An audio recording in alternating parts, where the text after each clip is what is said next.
들판에 누워 함께 하시고, 놀랍게도 물고기 2마리와 떡 5개로 5,000명이 넘는 사람들에게 먹고 남게 한 것입니다. 바로 그 하나님 나라 2글자로 천국의 풍성함을 보여주는 것이죠.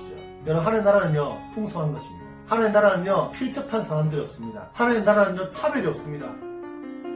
당시 유대인들의 마음에는 장애가 있거나 장애로 태어난 사람들을 바라보면서 하나님께 저주받았다고 생각했습니다. 얼마나 잘못된 생각입니까? 근데 예수가 오셨는데, 예수는 자신이 하나님의 아들이라고 말씀하셨는데 무엇을 보여주고 있습니까? 예수님께서 어떻게 하셨냐? 그들에게 하나님의 능력을 보여주시고, 눈먼 자를 눈뜨게 하시고, 안전병에 일으키시고, 죄인들의 친구가 되시면서 이렇게 말씀해 주시는 거예요. 천국은, 하나님의 나라는 차별이 없다. 그들은 절대 하나님께 버림받은 사람들이 아니다. 장애가 있다고 해서 너희들이 차별할 대상이 아니라, 여러분, 나병 환자를 예수님께서요 손을 대서 낫게 하십니다. 유대인 사회에서는 나병 환자에게 손을 대면 저주가 자신에게 온다고 생각했습니다. 예수님은 그렇게 하지 않으셨습니다. 무엇을 보여줬습니까?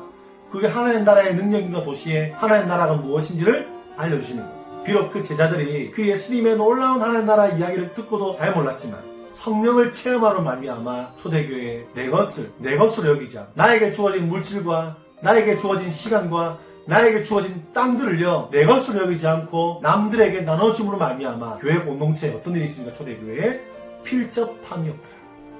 배고픈 사람이 없는 거예요. 뭘 보여주는 겁니까? 그것이 바로 하나님 나라의 현현입니다. 여러분, 하나님 나라는요 현재성 그리고 미래성이 있어요. 하나님 나라는요 이미 이곳에 왔습니다. 이미 왔는데 아직 완성되지 않았어요. 그것을 바로 이미와 아직 사이라고 말합니다. 이미 오셨는데 언제 완성됩니까?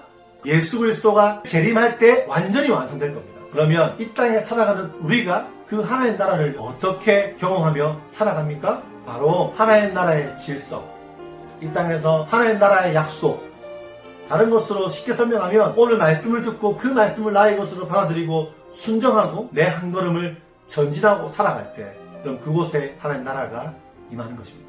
여러분 가정에 하나님 나라가 임할 수 있습니다. 친구 문제 가운데 하나님 나라가 임할 수 있습니다.